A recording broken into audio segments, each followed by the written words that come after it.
has taken over. Let's go. It's Ferrall. Coast to coast. Steaks, chicks, stacks. You and I are going to make a lot of money.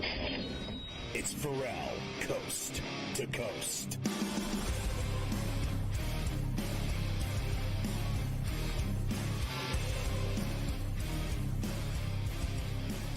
All right, Carver, hi. The Hattie of NBA games tonight. We got 3 games to center on and see what we're doing here. Yep, the Bucks, who are another team, Scotty, that could probably use a break here with a week off, the way that they've been going lately. They are in Memphis tonight against the Grizzlies, who have basically been fielding like a G League team lately with how many injuries they've had.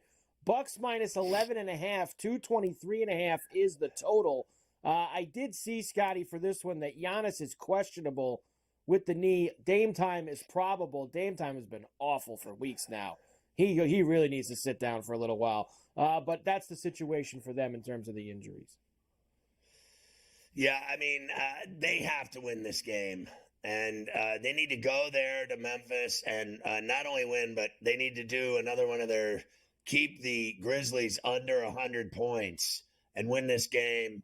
They need to put a $118 on them and hold them to 95 points. That's what I think. Milwaukee tonight on TNT does that. You would think they'd be able to do that. Golden State is in Utah tonight against the Jazz, Scotty. Now, the Warriors are minus 1.5, 239.5. But let me give you just a few things here. They obviously played last night, a close game all the way through with the Clippers. All their starters got tons of burn. The Warriors are playing their 9th game in 14 days.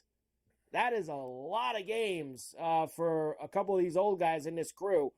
So that's going to be tough there. I kind of lean to Utah tonight, Scotty, believe it or not. I mean, they just went in there on Monday night and destroyed them in Salt Lake, 129-107, right? And then they turned around the Jazz and lost to the Lakers last night at home. I say they lose again to the Warriors tonight in their building and finish the pre-All-Star schedule with another L. I'll take the Dubs. I think the Dubs blew that game last night against the Clippers. But overall, over the last month, I think the Warriors have been playing great ball with Draymond Green back to his old self and playing fantastic, making everybody around him better. I'll still take Curry and Green and the Dubs tonight in Salt Lake. We do welcome in all of our radio affiliates for Coast to Coast here on a Thursday. SportsGrid Radio, Sirius XM, Channel 159, Sports Byline. Great to have everybody with us here today. And the final game of the hat trick is in Portland. We love these, Scotty. Same team, same city, playing twice in a row. Minnesota was in Portland on Tuesday night, and they beat the Blazers, and they had 41 from Anthony Edwards in that game. So Edwards was questionable for that game, Scotty. That was like a last-second thing that he decided to play. He's questionable again tonight. T-Wolves minus 9.5, 215.5 the total. So what they lose to him by 12 the first time? I took the 9 and the Blazers this morning, and I bet it. They're at the Moda.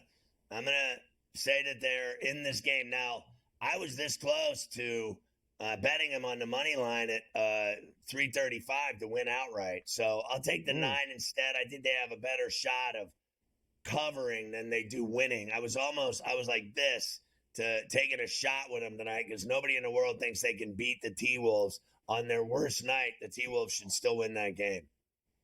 They should. There you go. The hat trick of NBA games for tonight. Of course, you'll discuss a little bit more with Coach coming up later on the Lion's Share to get things rolling for you there. I do have the golf for you, too. We mentioned at the top of the show the Genesis Invitational is going on at the Riviera out in Los Angeles.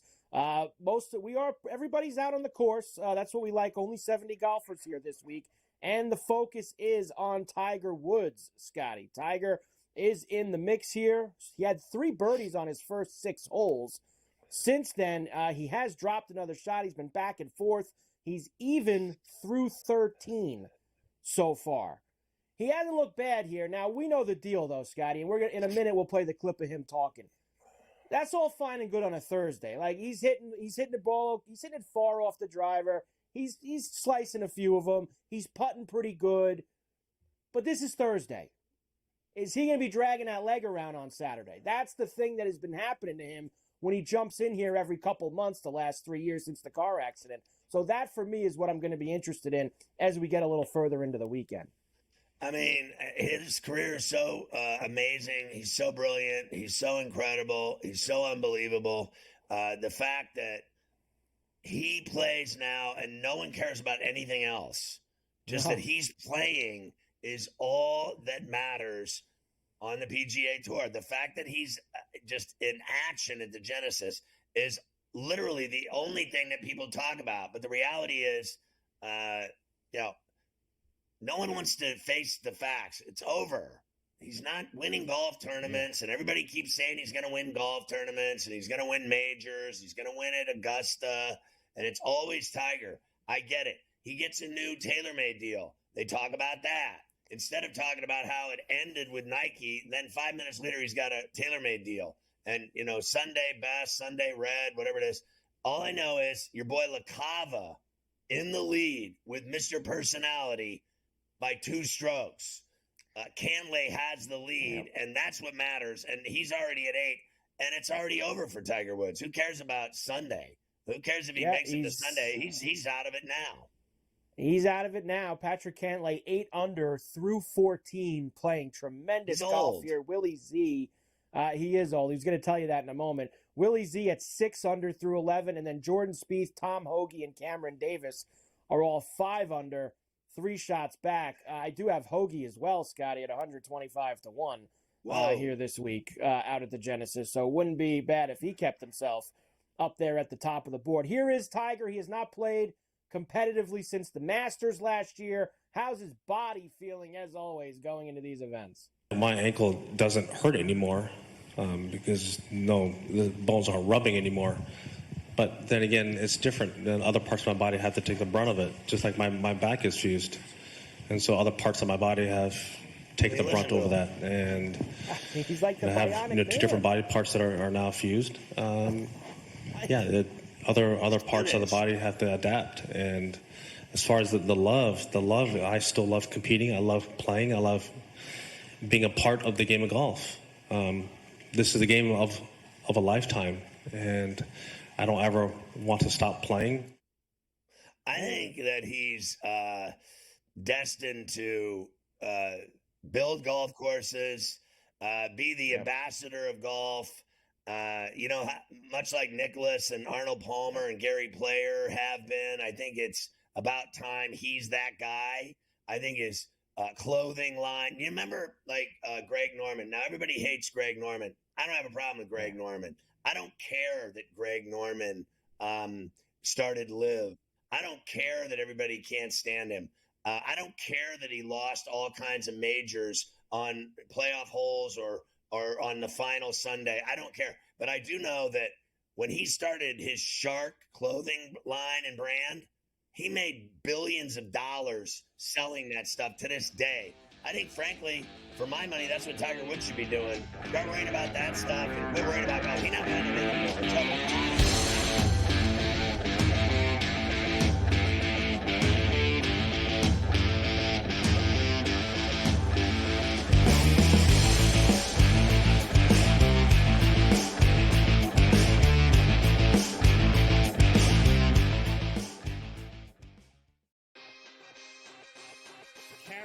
Came back.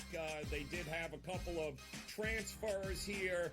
The reality is UConn is every bit as talented and dangerous as they were 1 year ago. If there's a guy, Joe Ranieri, that for one game could take a bunch of cast-offs and steal a game, his name's Eric Spoelstra. Game time decisions. Only on SportsGrid. That has a great point guard, a great big that can block shots, a team that can play defense, and seniors that can put the ball in the hole. That's who you bet on. You don't bet on freshmen. You don't bet on teams that don't play defense. There you go. I mean, you got to run the guy over to call a foul in a tie game in that kind of a spot. That was a bad job by those refs. Ferrall Coast to Coast. Only on SportsGrid. Your gut says Miami is going to win, and you should take the over. Your gut also said your NFT selfies would only go up in value. They didn't. But your head is on SportsGrid and knows the QB is in concussion protocol. The backup has a 45 QBR against the zone coverage. The New York D has the most sacks in the league. So yeah, trust your head. It's smarter to be on SportsGrid. I'm sort of starting to figure out where these Canadian guys play well, bro. Not Hawaii, not California. Give me a Canadian in Ohio, Cam. Give me a Canadian in Michigan. Give me a Canadian at the Waste Management. Good old Charlie Hoffman, the representative of Waste Management, played the best tournament of his life in 8 years and lost in a playoff to the Canadian. It turned out to be like a wicked tournament. Shout out to Nick Taylor, gave BC's finest. Sports Rage Late Night. Only on SportsGrid. It's smarter to be on SportsGrid. Your 24/7 sports wagering network. The early line. Magical and historic season in Lincoln, Nebraska continues. He is the best player in the NBA, but also in the biggest moments where the national media is watching. Newswire. Something that we have never seen happen before with one of the iconic coaches in the game. Ferrall Coast to Coast. The team covers. It's automatic. It's every time. Not sometimes. It's every time. Game time decisions. Luka is actually far more dangerous from three on the road this year than at home. This game here tonight, you may want to consider taking as many points as humanly possible. In-game live. Prime time. We got not one, but two coaches fired systems in place. Sports Rage Late Sort of Night. has letdown written all over it. It's going to be hard to match the emotion that they played with the other night. It's smarter to be on SportsGrid.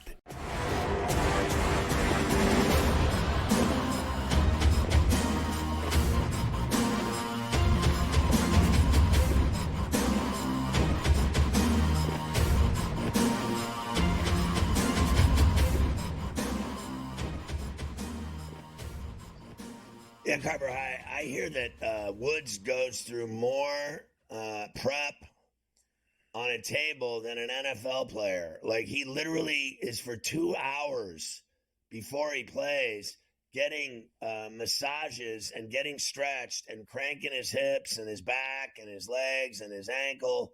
And then he goes from there to the range and has to do another litany of exercises just to be able to go to the first tee. Now, I said to you before in the break, if you can't get out of your car and grab your bag, pay for your round, and go to the first tee and start swinging, it's over. I mean, it's simple. Like, do you think Rory McIlroy can't legitimately, if he wanted to, get out of the car? I know they don't do this because they always warm up and go to the range and do all this stuff. But I know he could get out of his car, and if he was late, traffic jam, final round on Sunday, he could get right out of his car and go to the first tee and start swinging and hit the ball 325 yards.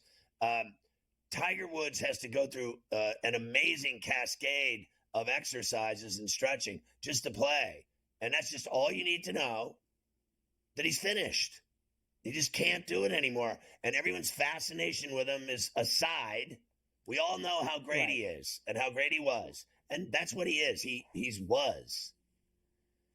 And I think that that's the expectation that people have to have when a weekend like this comes around. And look, you're only going to get, and this is if he's completely healthy and not having, ankle surgeries and doing this and doing that. If he's completely healthy, you're only getting him 5, maybe 6 times in the whole year. He's always going to play this, Masters, PGA, U.S. Open, and the British. And that's if he can even make it to July, if he plays in that one.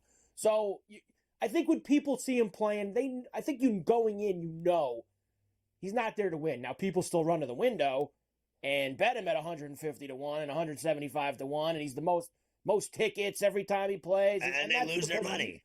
And they lose their money, and the sports books love that. They love when Tiger plays because everybody goes to the window and starts firing away on Tiger Woods. I mean, look at all these numbers he's got this week. I mean, he's 125 to 1. I mean, look at these numbers. Top 5, top 10, top 20, make the cut. I think if you want to play anything with him today, which we did, we had a couple things just for today, Thursday. I don't want any part of him dragging his leg around on Saturday or Sunday. I don't want anything to do with it. You just don't. But we love the nostalgia. We love watching him play. And he will always be there, like you said, as an ambassador of this game. I told you he's going to play the Masters until they won't let him go to the tee box anymore, right, like these other old guys do. He'll keep showing up at Augusta every spring until they force him to hit that ceremonial first tee shot like Gary Player does now and like Jack does. He's going to do the regular tournament as long as he possibly can. He's going to be Fred Couples. I mean, Freddie right. is my boy. I'm friends with Fred, and he shows up every year at the Masters and plays great until Sunday, right? Like, he can't win it, and neither can Tiger. It's over. It's over. It's a young man's game. That's it. Correct. It's a young man's game. No doubt. But it's still, people do get excited watching him going out there and playing. Speaking of the Masters, Vern Lundquist, Scotty, will call his 40th and final Masters. Of course, Vern always perched up atop the 16th green. He will be there one final time this coming April for the Masters. So we love Vern. We have missed him on college football the last few years. And now this will be the end of him for the Masters coming up. Listen, this is what I've been talking about with you. Like, I gotta tell you, like, I got people asking me when I'm gonna stop doing shows, and I'm 59 years old, and then I gotta sit here and watch this guy do it till he's 90.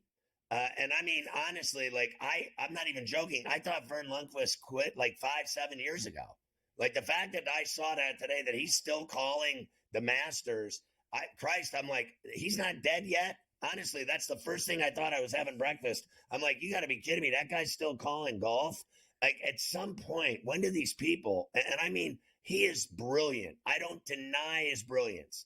I don't deny his greatness. His career was phenomenal. When he did college football, amazing. Golf, sensational. And also, you have to be able to, like, one day just admit to yourself, like, no one in your family tells you that it's over. Like, you got to shut it down, bro.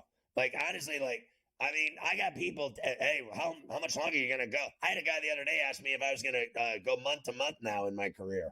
And I mean, I'm just being honest. I mean, like, and I almost fell over because, I mean, are you kidding me? Like, people think I'm shot, I show up every day and blow out with you. And then you're telling me Vern Lundquist is still calling golf? Christ, then I should be able to do this, even with my heart exploding. I should be able to do this till I'm 90. Honestly, like, at some 83 point. 83 now, Vern. Vern's 83. Christ almighty, 83 years old. And this is like this guy running for president again. He's like 105. He can't even stand. He can't even walk upstairs. He can't even remember his name. And we're letting this guy run the country. Honestly, like, for me, there's a limit. Like Carroll and Belichick and everything. Now, people say age discrimination. I want to be clear that I am discriminating at the highest order. Everyone at 70, go away. Go away. I had my old boss, Howard, told me he was going to retire 7,000 times when I was there. It's been 15 years since. He's still doing it. Like, I remember Imus. He said he was going to retire. He did it till he was still doing it when he was in his casket. Like, honestly, like, he was still doing the morning show from the Imus Ranch. Like, at some point, you just have to shut it down. Like, my financial guy, when do you think you're going to stop, Scott? We need you to go to 67 if you're going to have a full retirement. I'm like, 67? I'm like, bro, I went out at 65, Romeo, and, like, I want to have a life. I almost died already. Vern Lundquist is 83, still calling golf. Someone stop it, please. Stop the bleeding, Carver High. Don't even tell me I'm wrong. I mean, honestly, I don't need some 90-year-old guy calling my Masters. I'm sorry. It's got to stop. Can we get some young talent in there? Like, look at the NBA and NFL. They got guys 20 years old calling games now. You don't see the NFL with 90-year-olds calling games. Don't even tell me I'm wrong. I'm right. No one wants to hear it. Oh, he's so mean. I am mean. Get me up there with a case of beer on the 16th tower at the Masters at Augusta. Put me up there. We'll see how that goes. That'll be a fun 4 days. Get me involved up there with the golf. That would be outstanding. All right, there you go. So we'll keep our eyes on the Genesis. I have College Rack tonight. I'll save tonight's games for later. I will give you a quick recap of some things from last night, though. Nice effort by South Carolina You just knew something was up there. Me and Joe were talking about this yesterday. Like, that line smelled, Scotty, right? That 11.5, 12, that number 11 South Carolina who had been killing teams. They were 21-3. They were catching that much in Auburn, and sure enough, they lost by 40, and they gave up 100 points. What a gutless effort that was by South Carolina. Me too. Just all awful. you need to know about them, Mike, is that they're phony. They're just that record of theirs is so phony, it's not even funny. No team with a record that good can lose by 40 points on any given night ever and be respected. I'm done with South Carolina. You can bet on them in the NCAA tournament, and what's going to happen is bring out the KY. It's bend over, Sally. I mean, I'm telling you, they're phony. Know that. Let's just write them off right now. No good team on earth loses by 40 ever. Honestly, in anything. Never. UConn destroyed DePaul. They covered. Tennessee beat Arkansas, another 30-point win. Miami is awful this year. They lost by 17 to Clemson. They had a lead in the second half, too, and they lost by 17 to Clemson. Seton Hall got a big win for Mafia against Xavier, 88-70. And Maryland came from behind to not only beat Iowa, Scotty, but covered a 5.5 while they were at it in College Park. I hit that bet. Now, the other thing really quick is Sean Miller been rumored to take over for Holtman at Ohio State. What a crappy job he's doing at Xavier. Yeah, great job.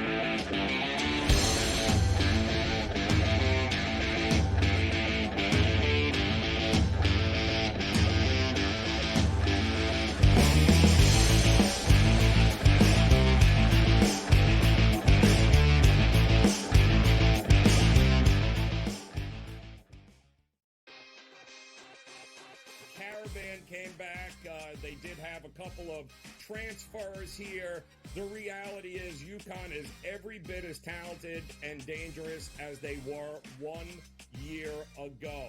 If there's a guy, Joe Ranieri, that for one game could take a bunch of cast-offs and steal a game, his name's Eric Spoelstra. Game time decisions.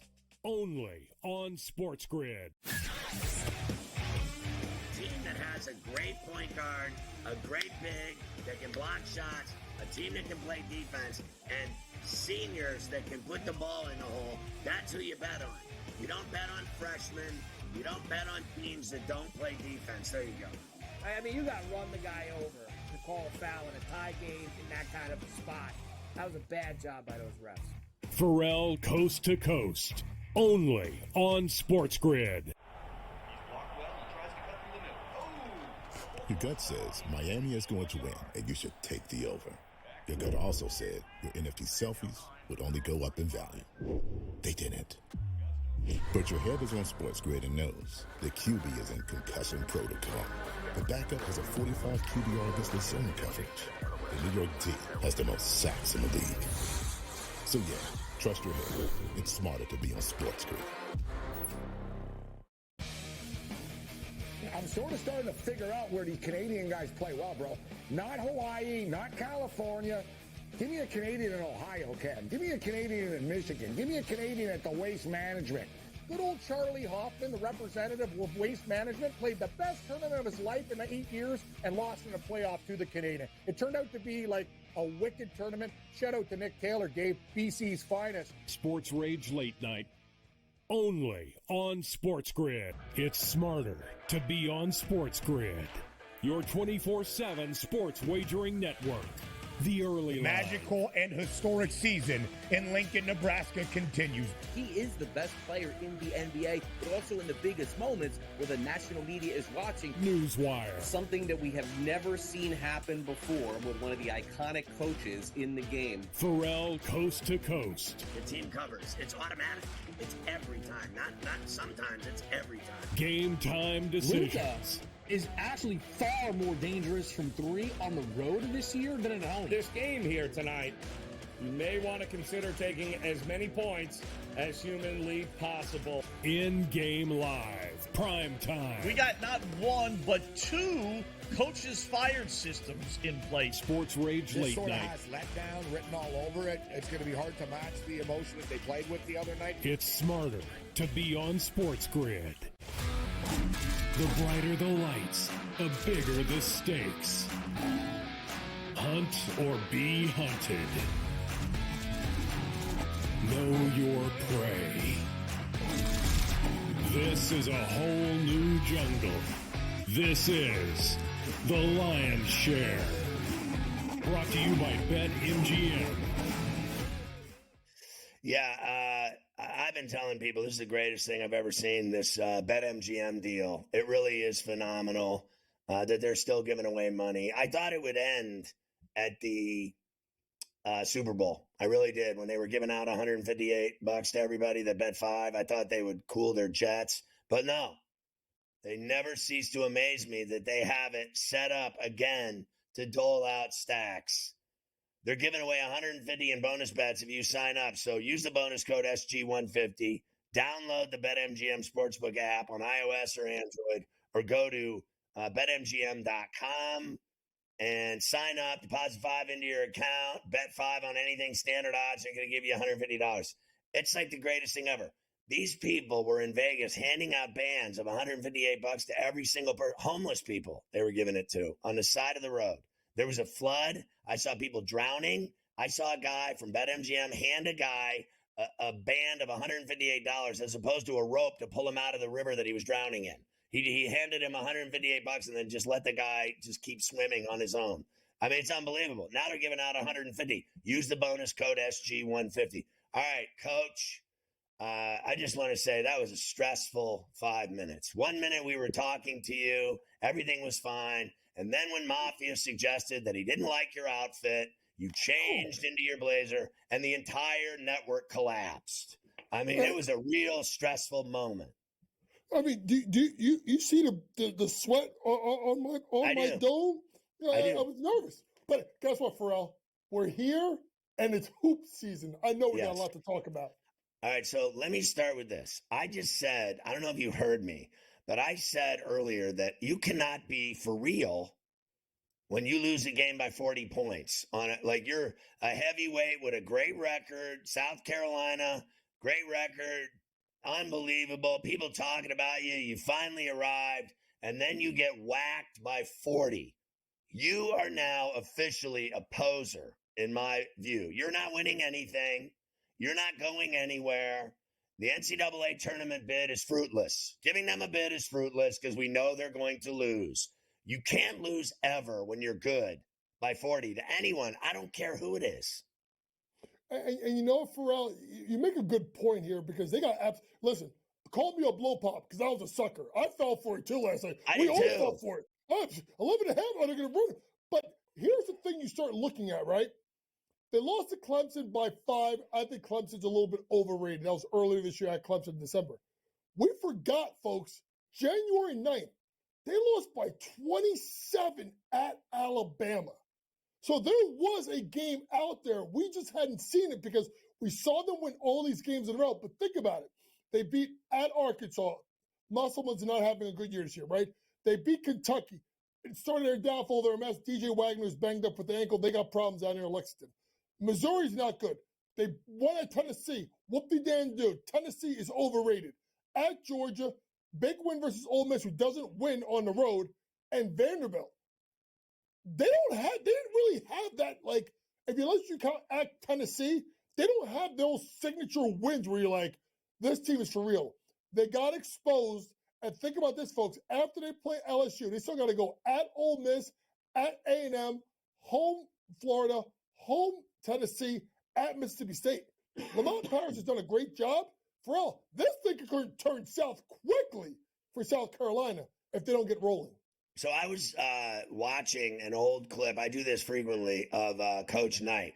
And I sent it to a friend of mine that's a basketball head. And I said, watch this interview. And if he liked you, which was very few people, he would do interviews with a guy named Bob Hamill, who was one of his best friends. He was a writer with the Bloomington Herald. He would do interviews with Billy Packer, who he was friends with. And he legitimately would not be nice to anyone he was nice to me because I spent 5 years around him, and I was loyal to him, and he would come on my show. And he doesn't like media people. He doesn't like the press at all. And he found them to be stupid. But I pulled up an old clip, and I'm going to send it to you before we do the show Saturday so you can see him. But what was interesting was, and we'll talk about this more this weekend, but just your thoughts on it. He said in this interview with Packer, he was asked, how do you know when your team is for real from December until March? How do you know when you're going to have it or when you're not going to have it? When you're building a team from the jump, from November, December, January, getting ready for conference tournament and NCAA tournament. And he said, in essence, in this interview, he said, people said, oh, don't worry, coach, you guys are going to be fine by March. And he's like, I wish they had a certificate for that you could get you could automatically, like a receipt that would get you to be good in March, in December when you're not good. And he said, he always believed that you got more out of winning than you do losing. He said, I never understand people that said, Al McGuire used to say it's good to have a loss before the NCAA tournament. And Bob Knight said, that is bullshit. He goes, I love Al.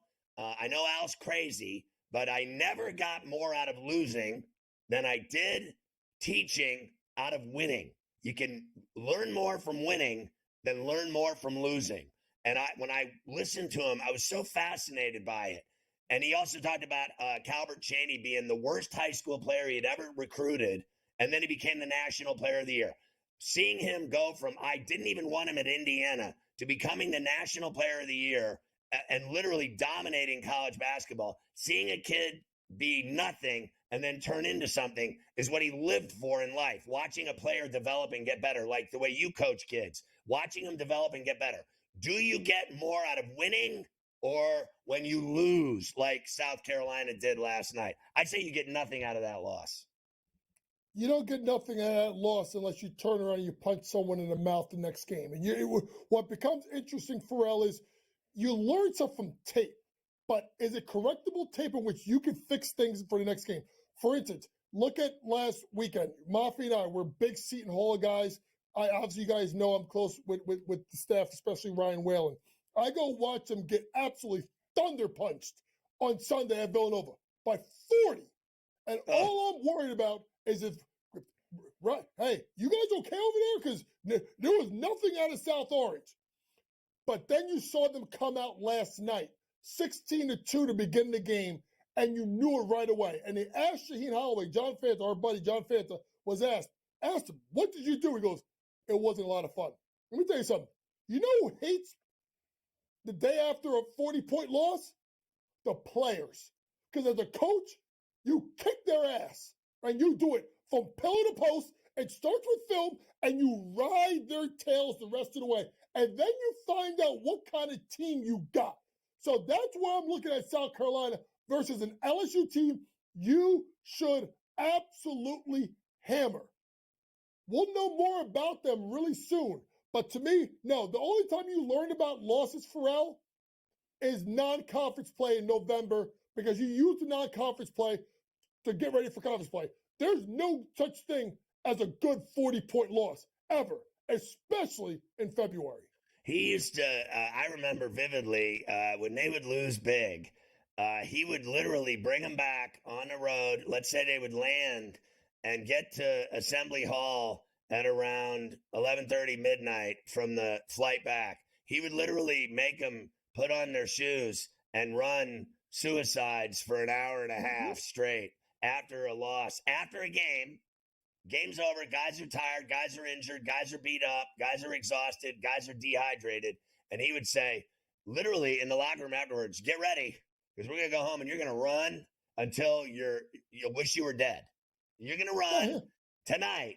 You're going to run for an hour tonight. We're going to run just one end to the next for an hour. We'll see how you like that. You don't want to play defense. You don't want to set screens. You don't want to pick and roll. You don't want to move in the offense. We're going to move tonight. We're going to watch you. I'm going to sit in a chair, and I'm going to watch you run for 90 minutes straight. We'll see how you like that with no water. We'll see how you like that. And then he'd add a bunch of swear words. Who do you like tonight? What are your favorite plays, Coach? Let's start with your boy Clay. You hit one the other night with him. And guess what? They're playing the same team, Ferrall. I'm going right back to them.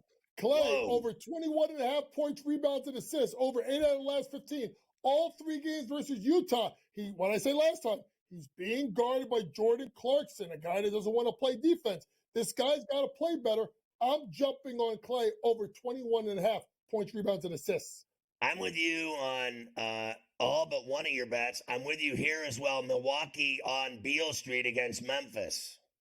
Yeah, I know. Milwaukee, worst ATS, 5-12 versus non-conference opponents. Memphis is 10-8. But there's one problem. Memphis sucks, and they ain't got nobody. You got to go into the All-Star break playing well. Doc's got to get this train rolling. I love Milwaukee. I know it's a lot of points. I think they win by 20+ tonight. So the T-Wolves should be easy. They beat them by 12 the other night at the Moda. They're there again tonight. They should be easy, and I'm going to go right back to Minnesota, a team that just hung up 121 points to them a couple of nights ago. They're still there. They want to end the season, the first half right. Remember, folks, they're playing for the 1 seed. Minnesota, -9.5 on the road at Portland. And then I'm with you here at the rack tonight. It's Rutgers and Northwestern. I'm betting with you on this one. R-U. Jeremiah Williams, folks, since he's been back, they're 3-0 Rutgers, 3 straight wins, second-ranked team on D, and the rack. Tough place to play. Rutgers, minus the points. Are they going to make the tournament? Hell no, they're not going to make the tournament. But they're going to cover the spread tonight. I'll tell you that much. Could they do damage in the Big Ten tournament? Absolutely. That defense is tough. They can do it. All right, we'll see you tomorrow, Coach. Great stuff.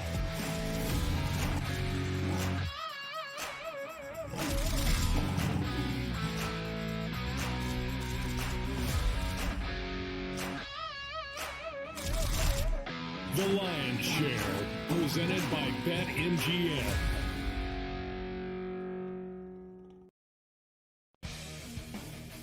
I'm sort of starting to figure out where these Canadian guys play well, bro. Not Hawaii, not California. Give me a Canadian in Ohio, Ken. Give me a Canadian in Michigan. Give me a Canadian at the Waste Management. Good old Charlie Hoffman, the representative of Waste Management, played the best tournament of his life in 8 years and lost in a playoff to the Canadian. It turned out to be like a wicked tournament. Shout out to Nick Taylor, gave BC's finest. Sports Rage Late Night, only on SportsGrid. The Bostonian versus the Book. It is a big I told you so if Mac Jones comes back and Mayo keeps him and the Patriots don't draft a quarterback at number 3. But the fan base is a big problem. I mean, you bring back fan base will be fine if they win. There's the if. If they win, fan base won't care if you're quarterback in the Patriots if they win. The Bostonian versus the Book. Caravan came back. They did have a couple of transfers here. The reality is UConn is every bit as talented and dangerous as they were 1 year ago. If there's a guy, Joe Ranieri, that for one game could take a bunch of cast-offs and steal a game, his name's Eric Spoelstra. Game time decisions, only on SportsGrid. Another reason why they won the deadline is the number is 7. Those are the tradable first-round picks the New York Knicks have. And that could be something to look out for in the future. Does New York back it up and throw a ton of picks to a team like Dallas, maybe in the future, to get Luka Doncic? Betting above the rim, only on SportsGrid. It's smarter to be on SportsGrid, your 24/7 sports wagering network. The early magical and historic season in Lincoln, Nebraska continues. He is the best player in the NBA, but also in the biggest moments where the national media is watching. Newswire. Something that we have never seen happen before with one of the iconic coaches in the game. Ferrall coast to coast. The team covers. It's automatic. It's every time. Not sometimes. It's every time. Game time decisions. Luka is actually far more dangerous from 3 on the road this year than at home. This game here tonight, you may want to consider taking as many points as humanly possible. In-game live, prime time. We got not one, but two coaches fired systems in place. Sports Rage This Late sort of Night. has letdown written all over it. It's going to be hard to match the emotion that they played with the other night. It's smarter to be on Sports Grid.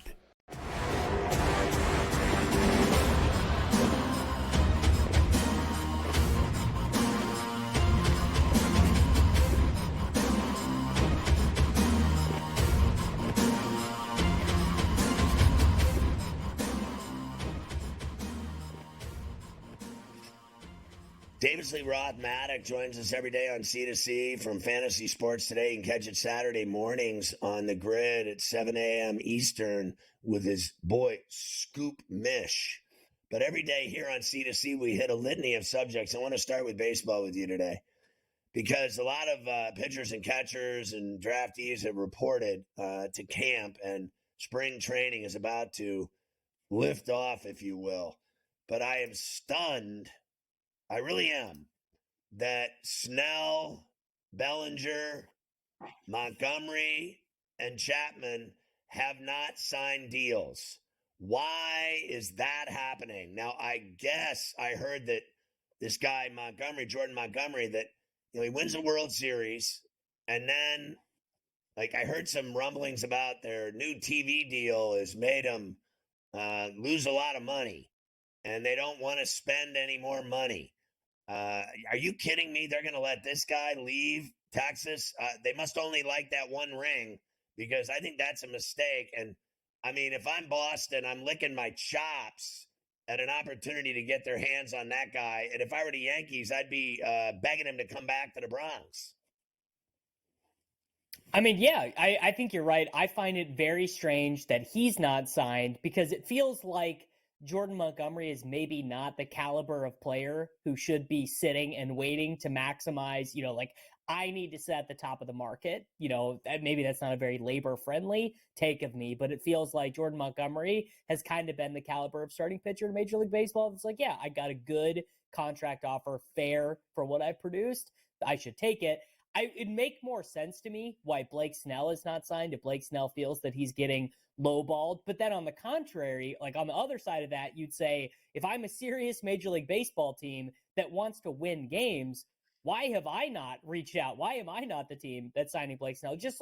So for example, my Kansas City Royals, right, Scotty? They actually spent some money this offseason. Not that the hot stove has really been all that hot. They are in the top 5 teams in pure dollars spent in this free agency period. Why spend all that money? Why go out and sign Michael Wacha and these guys when you could be offering? I mean, why could the Kansas City Royals not be in offering Blake Snell a contract? You just signed Bobby Witt Jr. to the 12-year contract extension. The team just proposed a new baseball stadium downtown in the Crossroads area. All the mock-ups, they look awesome. I would be pretty excited if they move there. Why are these, if Blake Snell is not signed, why are some of these mid-market teams, why are the Cincinnati Reds, who I came on this show every day last season begging the Reds to add a starting pitcher? Why are the Reds not offering Blake Snell a contract? Yeah, and I've heard a rumor that Washington, because Boris has done so many deals with them, that he might be going there, because the Yankees offered him the same kind of money that they Rodon, right? It's basically the same amount of money, and that never took bait, right? They never hooked him. So is it true? Do you believe that Boris might flip him to the Nationals? I mean, I agree with you about the Royals. I agree with you about the Reds. I agree that the Royals have spent a lot of money, but they still don't have a guy like that. And I'm sorry, for my money, Wacha and those guys, I think Snell's better. And then, do you think he could end up with the Nationals since they have nothing on their team? What do they have? They're garbage.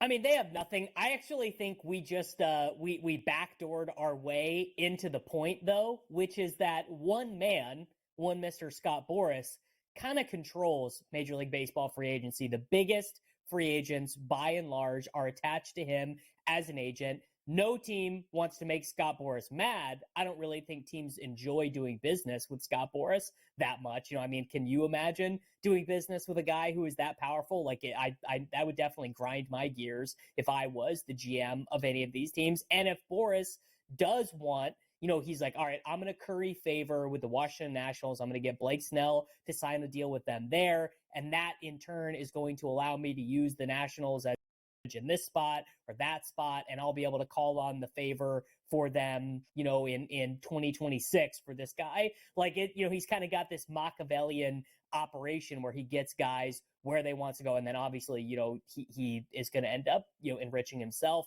via all of these moves. I would find it very bizarre if Blake Snell ended up being a Washington National, because what's the point? Like, the defending NL Cy Young, why would he want to be a Washington National? Like, shouldn't Blake Snell just be a Dodger? I mean, isn't that kind of the thing? Like, shouldn't he just be a Dodger?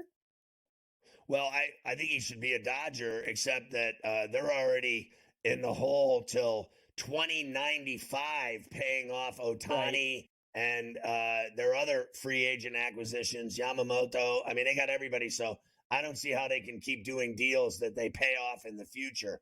Now, explain Bellinger to me, because I have heard from my sources that they believe this stupid franchise, that's what they are. They really are. I mean, 108 years, they finally win a World Series, and then they went right back to hell where they belong after they won that series. They've never done a thing since, and they stink.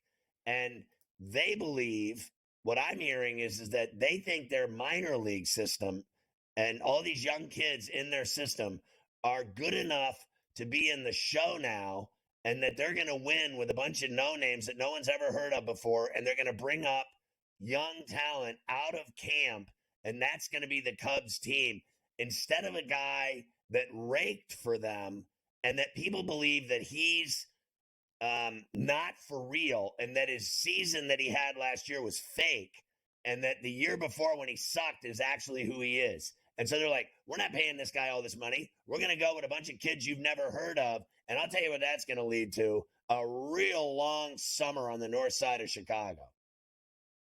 Well, and they are going to have a long summer in the north side of Chicago. Wrigley is not going to be that place to go, because I don't think they are going to sign Cody Bellinger. Maybe they end up doing another 1-year deal if he really can't find a team that wants to give him, you know, the 5-year, $180 million contract that his play from the prior year probably deserves.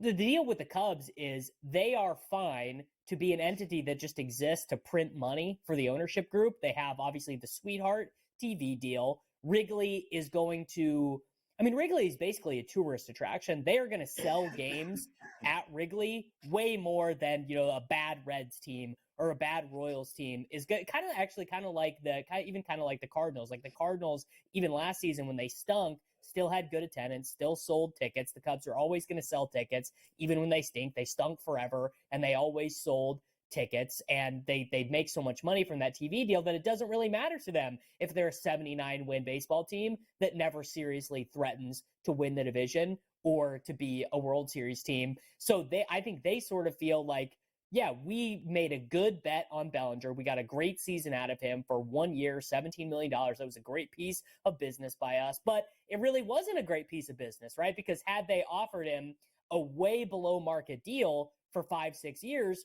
he probably would have signed it. I mean, he did bet on himself with the 1-year deal, but we're seeing now, because of the arcane way that baseball free agency works, these guys who bet on themselves, unless you are the best of the best, unless you are Shohei Ohtani or Aaron Judge or whatever, that mega contract just might not even come.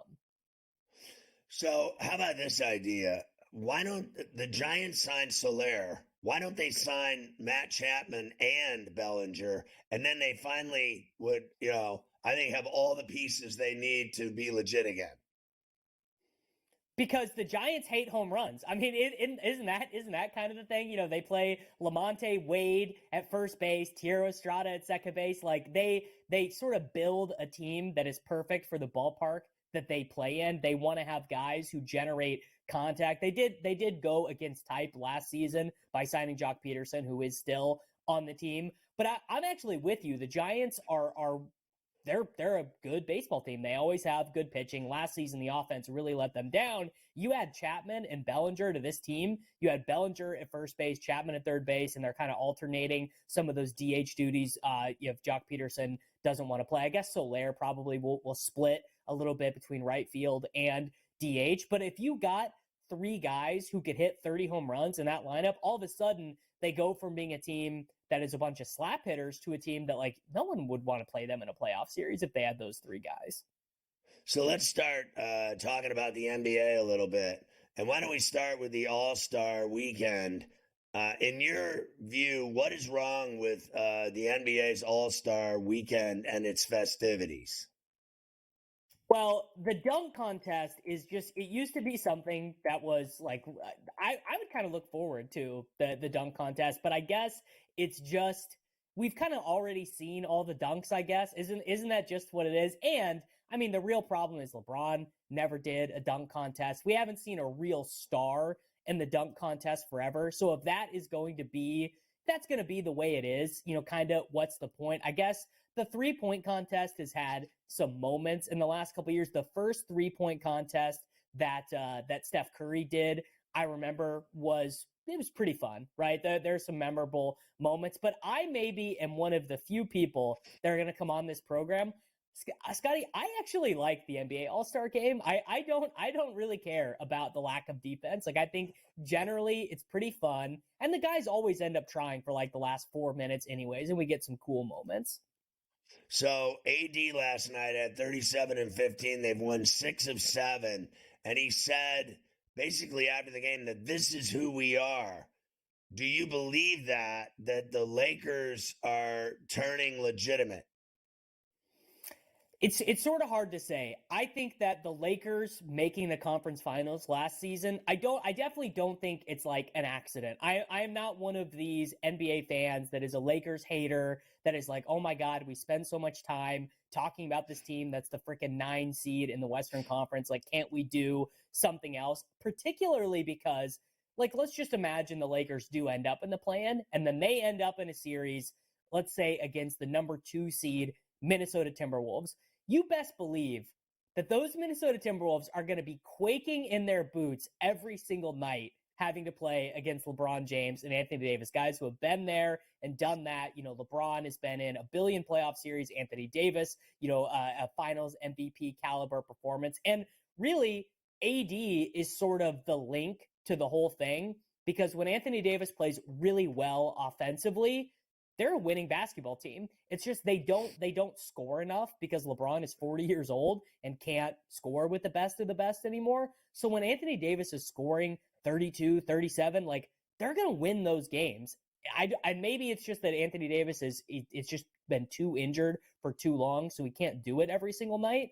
But if Anthony Davis scored 33 points a night for the remainder of the season, the final 25 games or whatever, I think they could maybe even get up to be the 6th seed in the West. So you have one bet that you're in tonight on, and that's at the Moda in Rip City with the T-Wolves and Blazers. What are you doing there, a total? Yeah, we got one play tonight, over 215.5 for the Blazers and the Wolves. One, just like a crazy low total in this modern NBA. We see this a lot with bad teams against good defenses. The totals will get really low, obviously negating the fact that we have a great offensive team there. So we are taking the over for Wolves Blazers at 215. I think the Wolves could score like 120 tonight. All right, Davis, good stuff. Let's see what happens tonight. 3 games in the NBA. We'll see you again tomorrow on Coast to Coast.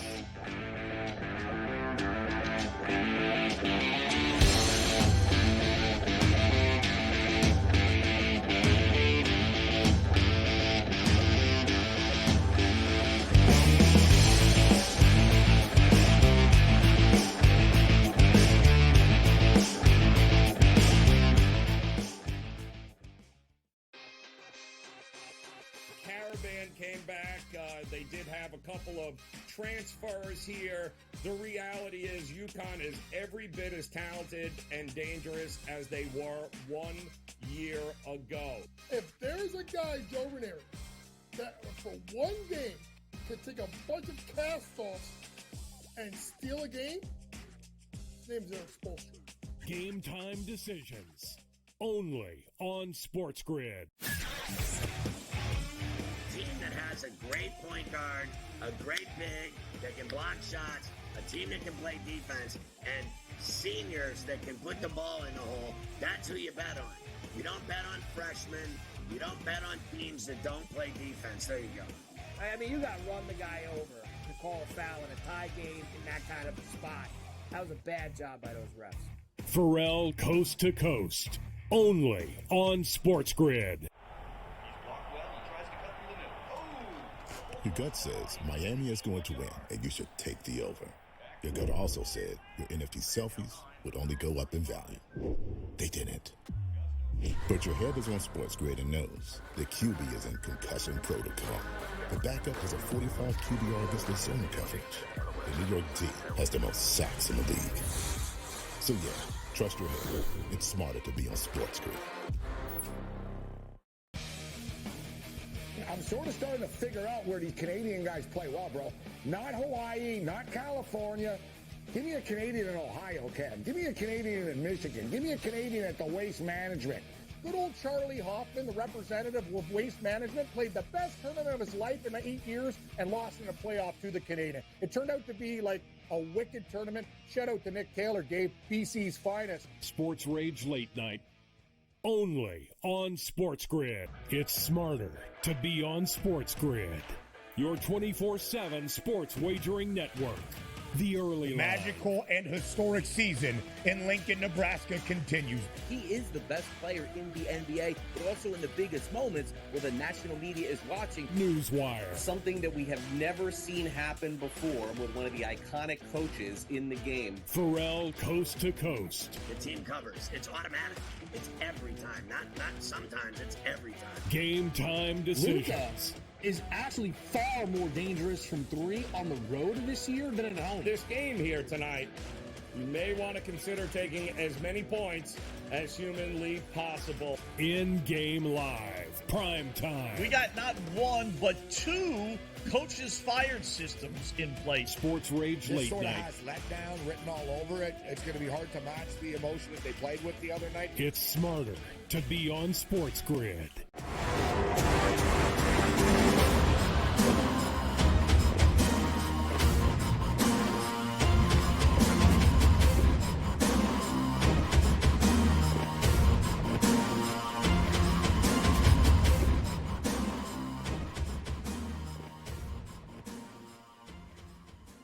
It's time for Today in Carver High History. Why don't we start today in 1978?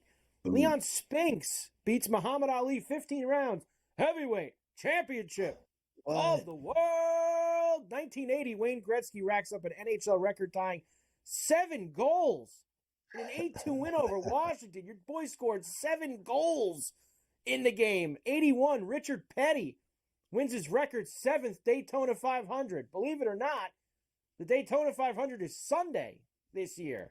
I know it's hard to believe because nobody knows. No one knew. This Sunday, the Daytona 500. Maybe I'll even give you some odds on a Friday tomorrow, Scotty, going into the weekend for the Daytona 500, America's race here on C2C. 87, Whatever. Bill Elliott starts on the pole. Marty Truex Jr., is that who we're taking?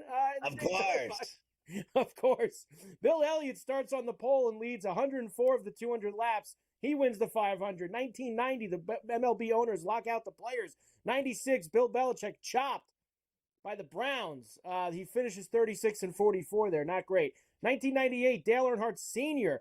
gets his only win at the 500 in his 20th start. He also snapped a 59-race winless streak. 99, Gretzky again. This time it's 5 assists in the Rangers win over the Preds. He has a 1,000-point lead over Gordie Howe at that point in the all-time scoring race. 2000, Marty Brodeur, first goalie to get credit for a game-winning goal as the Devils beat the Flyers 4-2. What? 2004, Dale Jr. won the 500. 2009, Matt Kenseth won a rain-shortened Daytona 500. In 2018, the Joker got a triple-double in just 14 minutes and 33 seconds. Your boy finished with 30, 17, and 15. And Michaela Schifrin in 2018 won Olympic gold in the giant slalom. We always love Michaela Schifrin out on the slopes, Scotty. She's awesome. I saw her wreck the other day and get injured, right? Like, not good.